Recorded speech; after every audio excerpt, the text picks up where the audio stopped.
Alright, so McDiesel rehab here. What we've got is, I've got a 2002 F250 Super Duty Lariat. It's got that overhead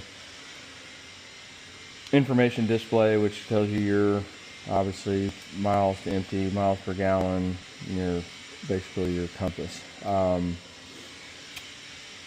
it stopped working, and these things have an internal problem. It's usually I believe it's a diode goes bad in these, or they actually come disconnected. So we're going to open it up and see what's wrong with this one. This is a T10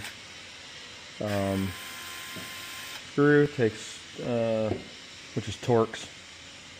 Some people call them a star bit, but star bit is actually looks like a Phillips head with an extra. It's got 8 corners. So here we go. I can already see what right now, just by looking at it, what the problem is right here. I can already see it. I'm not sure if you can, but we're going to point it out. See a couple of them. These guys right here, 1, 2, 3, 4, 5, 6, 7. That one's already come off. They get hot, they unsolder, vibration, they start to fall off. So this one and that one. And then that keeps it from working. So hopefully that's all that's wrong with this one. So what I'm going to do is, I'm seeing that that's what I've got to check. The cap looks good. It's not expanded or swollen, as they say sometimes those go, but that looks pretty good on here. So what I'm going to do is I'm going to rig up my soldering kit and see if we can resolder those. Kind of hate soldering, but it is what it is. It's a skill, and I think everybody should learn how to do it. There's a lot of videos on it, so if you're not good at it, like me, it'll kind of look messy, but there are definitely very good tutorial videos you can look at. But right now I just wanted to show one of the problems we have on the 99 to 04, I believe, has this overhead display. So we're going to get all our gear together and we're going to attempt to solder this, and then we'll put it back in and see if she works whenever we power up the truck. I did notice this here as I just pulled it out. Looks like a little burn in this area. Don't know if looks like there may be something gone in this display, so we may not get it back. We'll have to see. We will have to see. Alright, so I've got my soldering iron here, and we're reheating all these connections and letting them basically flash soldering them again. You heat them up and then they'll remelt back together. I've already got the main one back in place. Oh, and I didn't. I need to put a little bit more solder on it. So this is a very tedious task because I don't have the soldering iron that I wanted. For some reason I can't find it, and I'm using a different one that's bigger than what I needed, and I can't control the heat as well with this one. So we're gonna put it on there and then let it, should melt the solder.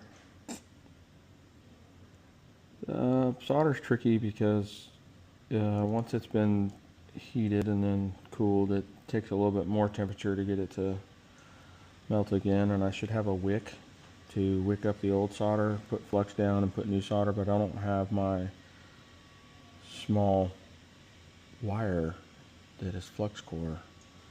I can't find that either. It's probably with my soldering iron that I wanted to find. My Weller.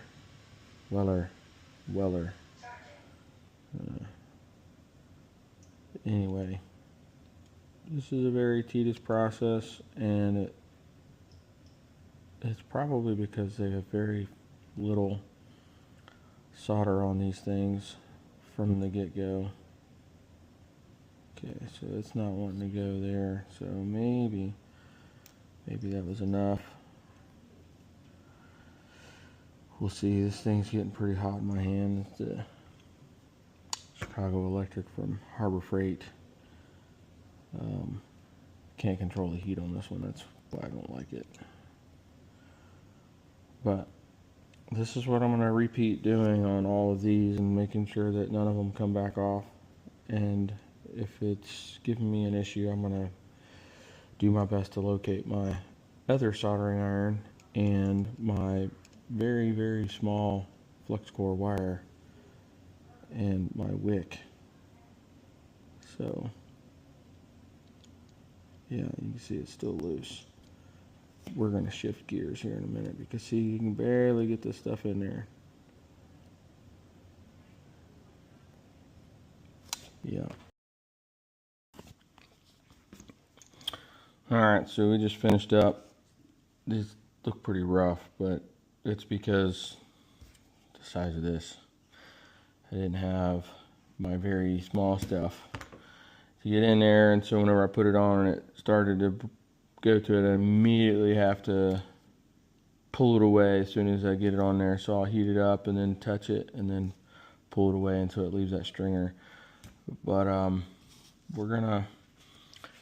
guess we're gonna put it all together and see. I'm pretty confident, but they do sell like a resin you can put over this that'll keep them from coming apart. I don't have any. I don't know. Let's say I don't have any, but I don't know where you find it. But I know they have it. It's a resin that they actually do on a lot of high temperature circuit boards for heavy equipment that they know is out in the heat, or boards that are exposed to a lot of heat. Once they get everything soldered in, then they'll put this resin over it, and they'll keep them in place. But I don't have any, so we'll do this for now if it works, and then if I have to do it again, I'm gonna order some stuff. I just kind of did this on a whim. Didn't really know what was going on. I opened it up, and like I said, usually that's the thing, is they fall apart. So never done it before, never seen it. It's just something I heard. Somebody said something comes apart in this board, so I said, well, I'll just take it apart and look and see. So that's it. Let's go put it in, and let's put this together, and then we will go put it in and see what she does. So again, T10 right there in the middle. Got my little torque.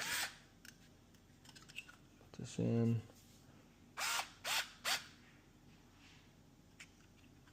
I'm assuming that's it. That looks about like it was when we got it out. And then those click. So we should be good. The other thing I'm going to do is replace the housing, because my son accidentally flipped on one of the sunglass holder and accessory area that I have no idea what it's for.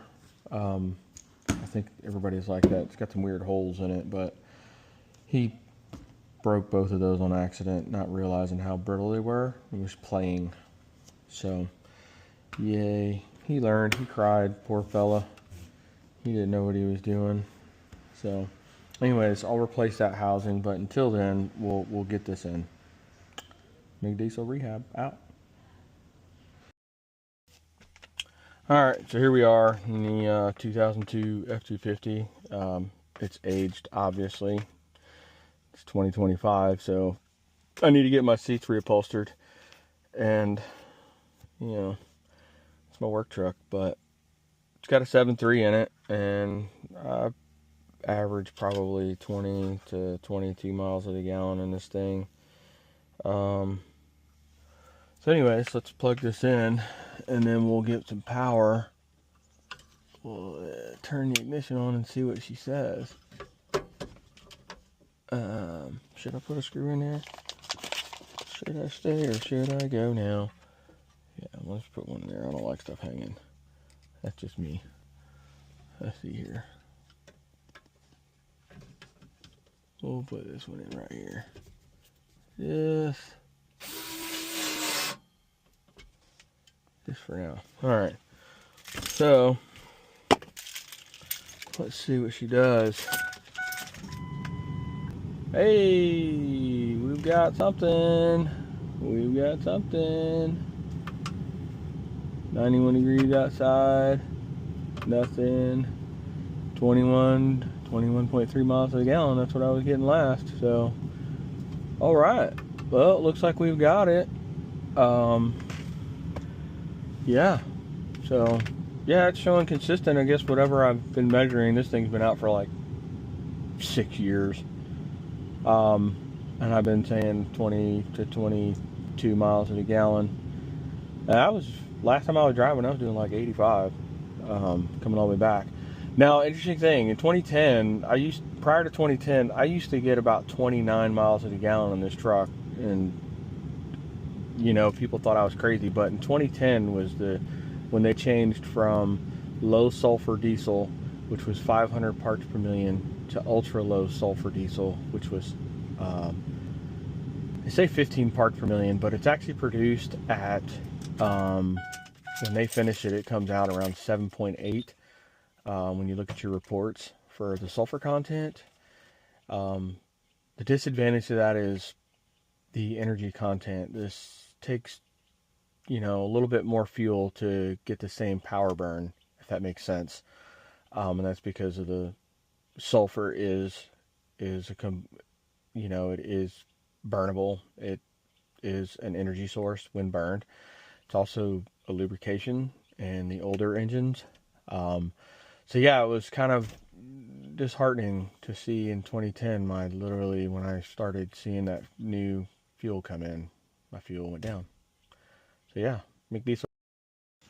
All right, so I had to take a break because the glasses said it was too hot to record. Wow, Meta. Anyway, all right, so yeah, so here's the cover I was talking about. It's going to go on it, and where my son had broke. They get old and they get brittle. Obviously, it's 2025. I have no idea what you would use this for. Like for, what is this? Like, I know this is for sunglasses, but like, maybe I should look in the manual. I've got a manual. Who will read the manual? Who read the manual might be able to figure out what they did with this thing. I have no idea. I don't know what you'd use this for. You can't really, I've never put anything in there. I've just known it to be annoying. Anyways, it's brittle. To get this out, you just get your finger down there and pull it down. Now, again, it's brittle. So, this guy broke on me. But again, like I said, it's trash. I'm going to order another one. And I had this wedged in there with that piece. But anyway, I am going to order another one to replace it. I think they do make them aftermarket. But anyway, so you see where they just pop in these little grooves here. So unfortunately, the back end is not going to go in. But we're going to, I think I had this somehow like that. And it was just kind of holding it. So yeah. All right, cool. I'll order one of those, replace it. Let's see. Is she working? Yeah. Cool. Man, not that it gives a lot of cool information other than your average miles a gallon, what direction you're heading, and whatnot. So, and that is west. So I built my house directly north and south. So pretty cool.